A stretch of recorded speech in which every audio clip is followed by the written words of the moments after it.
Hello everybody, I hope you're well. I'm Philip Thomas, I'm the chairman of Cannes Lions, and thank you very much to the team behind our Net Zero Global Summit for inviting me to talk to you today. We've seen and heard some fantastic discussions about how this industry can play a substantial role in supporting the global efforts to shift to a more sustainable way of living and working. Brands can change the world. It's through their reach, engagement and spending power. I honestly believe marketing is much more powerful than movies, TV, music or gaming. And that's because of the sheer scale of the communications that we send out into the world every single day and the products and services that we provide to billions of people. And today I'm going to highlight some of the Lion-winning work from this year that's really harnessing creativity to drive forward new sustainable initiatives. I hope it'll provide you with some inspiration on the kind of work we can and should encourage our industry to really champion in the future. The greatest human challenge of our century is the ecological transition. As the leader in electric vehicles, Renault wants to prove it's accessible for everybody. The only way to save nature is by getting governments around the world to commit to a global binding treaty. We gave patients a new, unprecedented solution, good for the planet. At Lions, we're really lucky because we've got a holistic view of the work being created all across the world. And it is really encouraging to see just how wide-ranging these initiatives are. There are a few particularly promising trends from our Lions data that I want to highlight before we delve into looking at some work.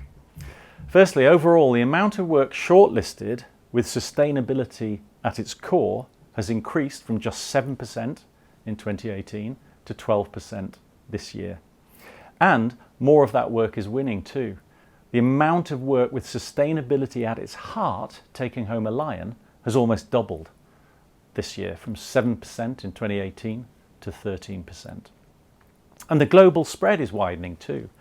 We're seeing brands from even more countries around the world drive sustainable initiatives using creativity. There was shortlisted work from 37 countries this year. That's up from 29 in 2018. And we saw first-time shortlisted entries on sustainability from Chile, from Hungary, from Egypt, and from Singapore. And finally, the type of brands producing this kind of work has increased as well. This year we had work shortlisted across just about every kind of brand. In fact, in all 11 of our brand sectors, up from just 8 in 2018. So it's really good to see that the numbers are going in the right direction across the festival. But of course, there's always more that we can do. Let's hear quickly from the Sustainable Development Goals Lions jury president, Eduardo Maruri, on the entries this year. Overall, I think the industry has evolved. I think the work is excellent. There were some pretty amazing ideas, but I think we still have some homework to do as an industry. The homework is we have to keep pushing companies to do more. Like, for example, there were a few companies entering awards for picking up the trash. No, picking up your trash is your responsibility. It's not going to give you a medal, right? I think we have to keep pushing further our brands to do more than just picking up your trash or be CO2 neutral. That's not enough. Not enough. Not in the year 2021, 2022. We need to do more than that. So I think there's progress, but there's still a lot to do from our industry. I think we have to do. But we have made progress since last time.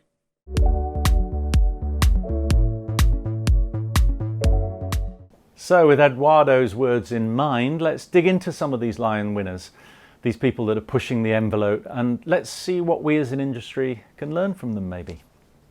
First up, here's a piece by H&M and AKQA Stockholm called H&M Loop. And this piece picked up 3 Lions, including the Grand Prix in design. H&M, like many fashion retailers, recognised the impact that fast fashion is having on the climate, and it wanted to bring more circularity into the heart of the retail experience. So via H&M Loop, which is its new garment-to-garment recycling centre, H&M started doing just that. So let's take a look at the work. H&M has democratised fashion to the world. But with great fashion clout comes great responsibility. Right now, 87% of clothing ends up as landfill. In its mission to change this, H&M introduced Loop, the world's first in-store garment-to-garment recycling system. Developed by the Hong Kong Research Institute of Textiles and Apparel and the H&M Foundation, Loop remakes your old garments over 8 steps. Fabric is shredded back into fibres, spun into yarn before it's knitted into something new, without water or chemicals. This story of transformation begins at H&M's flagship store in Stockholm. A striking yarn installation leads customers up into the remake space. An app connects customers with Loop to configure their remake order, selecting size and garment design, to turn old into new right in front of their eyes. In fact, anyone can watch Loop recycle and discover the process within as it unravels over 8 immersive screens. Art to explain the science. That's a really clever blend of science, technology, and of course creativity. It's a forward-thinking piece of work, isn't it? And it sets new standards for the retail sector. In fact, jury president for the Design Lions, Pum Lafaba, she said, this piece represents a real shift in the way that brands must approach marketing going forward. She said you've got to think beyond the point at which you sell the product to the consumer and take responsibility for the entire product life cycle. Up next, a piece I want to focus on that's really helping brands identify their carbon footprint. It's called the 2030 Calculator. And this piece was produced by Duconomy, Stockholm, and picked up the Grand Prix in the Sustainable Development Goals Lions. Duconomy understood the need for simplicity when it comes to getting people to engage with sustainability, a fact praised by the jury who awarded this the Grand Prix. And as you'll see, it's a really easy to use tool. It's open and accessible to all companies. So let's take a look at the 2030 Calculator. We have to cut carbon emissions in half by the year 2030. And with over 60% of an individual's carbon footprint being linked to consumption, we have to start understanding the impact of consumption on our planet and start choosing lower impact products. It's one of the most important decisions we as individuals can make each day. But for that, we need brands to carbon label their products. Unfortunately, it's really hard and expensive for them to calculate their product's carbon footprint. This is especially worrisome since small and medium-sized brands that want to be transparent about the impact of their products simply lack the resources to do so. Duconomy is a Swedish impact tech that provides digital services to help consumers reduce the footprint generated by their consumption. With this in mind, Duconomy launched the 2030 Calculator, a tool allowing any brand to calculate the carbon footprint of their product. It cuts down on the time spent calculating from weeks to minutes, and the cost from thousands of dollars to no cost at all.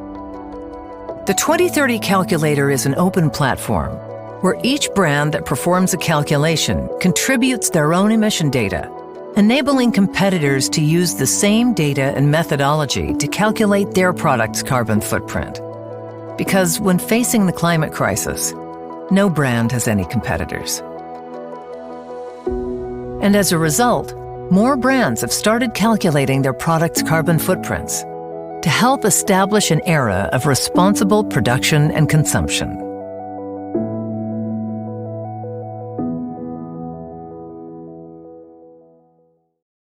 A really unique use of technology there that provides brands with insights that can change the way they work going forward. Duconomy was particularly strategic in creating the tool with smaller businesses in mind, and it gave them a point of difference versus the larger competitors. Since its launch, it's been adopted around the world by literally hundreds of companies, including some of the biggest corporations too. As you can see, the creative application of tech is a common theme so far, and in this next piece we see an interesting new application of existing technology, time-lapse in Google Earth, produced by Google New York. Created a sense of urgency about the speed of climate change through a focus on the passing of time.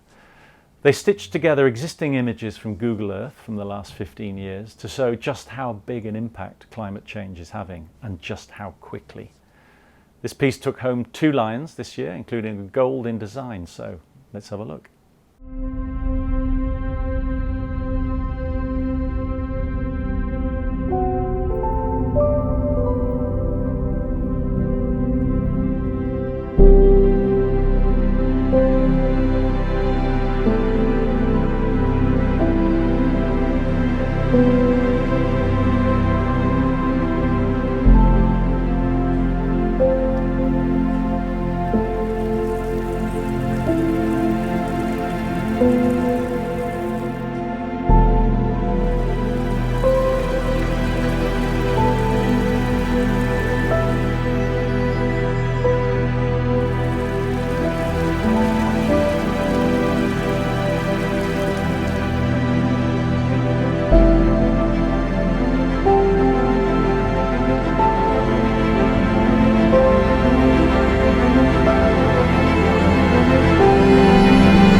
Really important piece there, which pulls upon storytelling techniques almost like a progressive narrative. It speaks to our inbuilt curiosity as well. We're really intrigued to keep watching to find out what's going to happen next. It's a daunting image, of course, but one that effectively kick-started action. Another Lion winner that understood the importance of urgency when it comes to getting people to take action was addresspollution.org, produced by AMV BBDO London for the Central Office for Public Interest. To make Londoners open their eyes to the issue of air pollution and demand action, they tapped into something Londoners really care about: property and rent prices. This piece took home 6 lions, including the Grand Prix for Good in our health section. So let's take a look at what they did. Pollution from busy roads, a coroner found today, contributed to the 9-year-old's premature death. Ella's family didn't know the risks posed by air pollution. Nobody in the UK knew. Air pollution is invisible, and its damage ignored. So we connected air pollution to the one thing nobody in the UK ignores: house prices. We mapped 1.5 billion data points, accurate to 20 metres squared, developed a simple rating system, and created an air quality report for every address in the United Kingdom.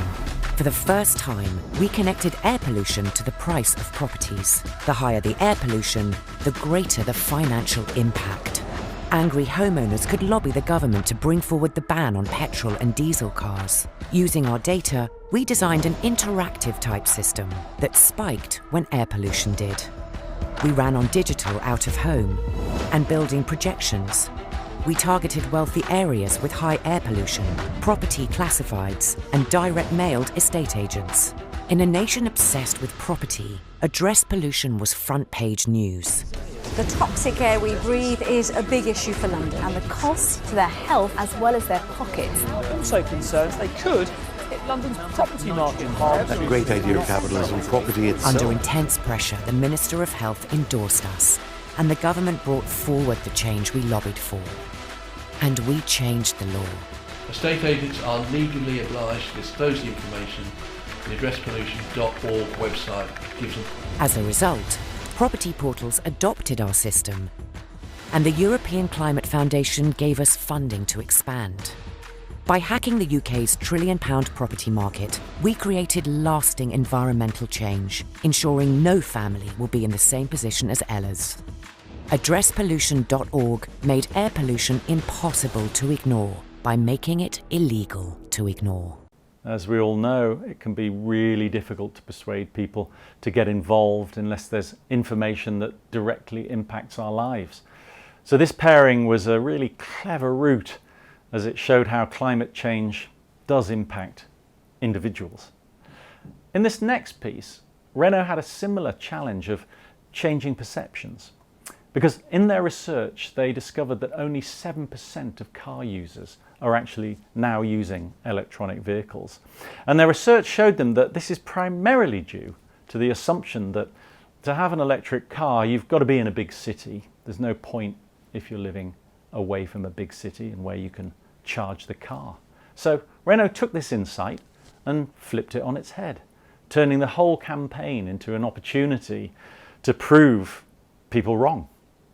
Here's the work, which took home 3 lions, including the Grand Prix in outdoor.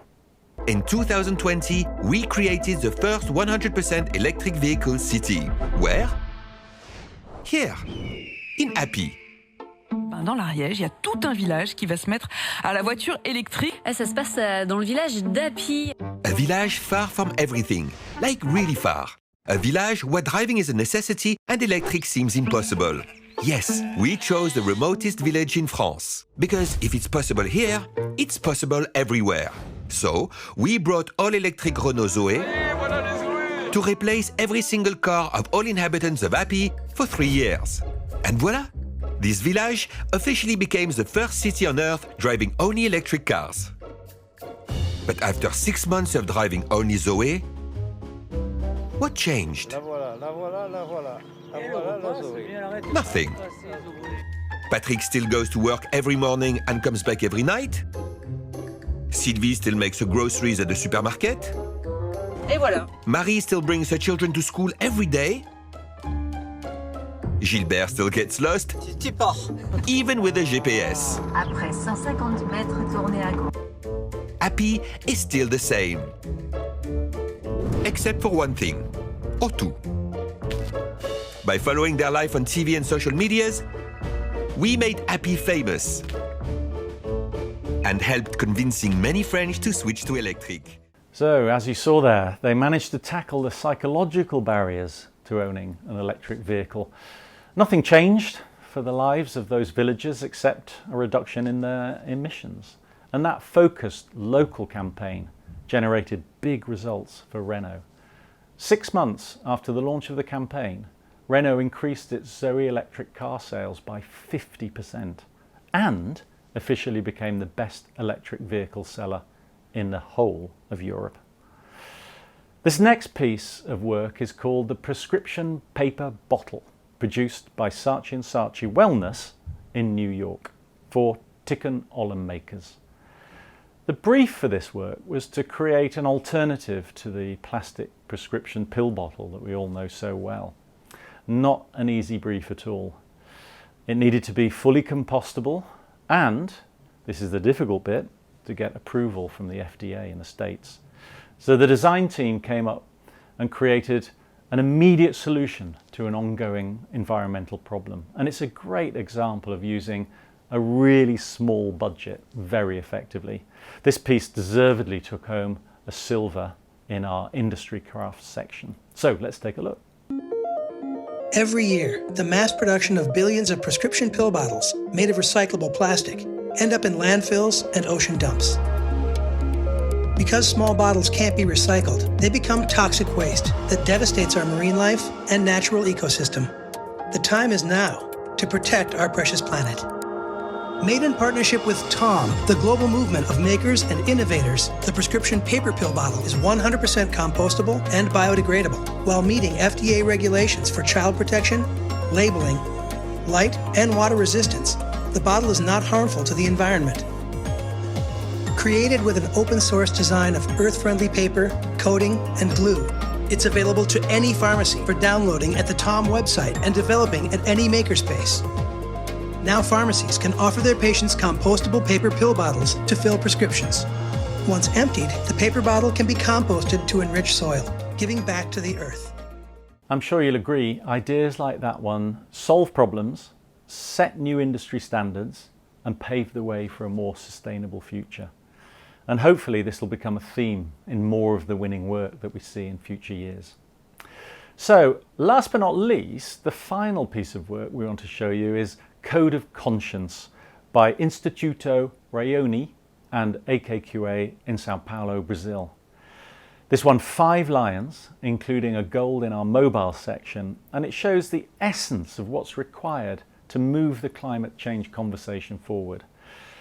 And that is collaboration. People and organizations worldwide joining forces to make this work happen. So let's take a look at what they did.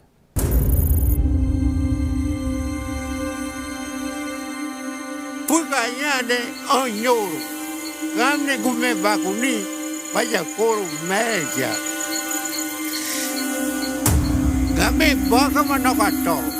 Nagame pika manokato ba. Mea bena julure. Akunia meo mu ya kum. On Amazon Day, Raoni Mektutire launched the Code of Conscience, an open-source software that restricts the use of heavy-duty vehicles in protected areas. It combines data from the United Nations World Database on protected areas with the geolocation of the vehicles. The code is free and available to all manufacturers to implement in new machines. For old machines, we designed a small and low-cost chip with a pilot being recorded in Australia. Send a signal to the relay, which will cut power to the fuel pump and starve the engine with fuel. Code of Conscience also sends a phone number through with a text message, so the operator can text in and verify their purpose, and if they have a legitimate reason, they can continue their work. The ongoing project received global coverage on major media outlets, sparking the interest of private companies and governments. 2 global manufacturers are discussing the implementation of the code on future machinery. We started implementing the code in machines of 3 Tentos, one of the biggest Brazilian agricultural companies. A government just signed the implementation of the Code of Conscience on heavy machines, trucks and boats operating near the Amazon. And another one in Europe is interested in turning the code into a law. As you can see, that's a brilliant piece of work, a brilliant example of what can be done, what can be achieved if we work together. So there you have it. 7 award-winning campaigns using creativity in unique and different ways to find solutions to tackle the climate crisis. I hope you enjoyed them. If you'd like more information on those Lion winners or any of our Lion winners, you can access them alongside analysis, data and insights through The Work, which is our Lion's intelligence platform for creative excellence. So as you can see, change is being driven by countries, companies and communities all over the world. But there's obviously so much more we can do.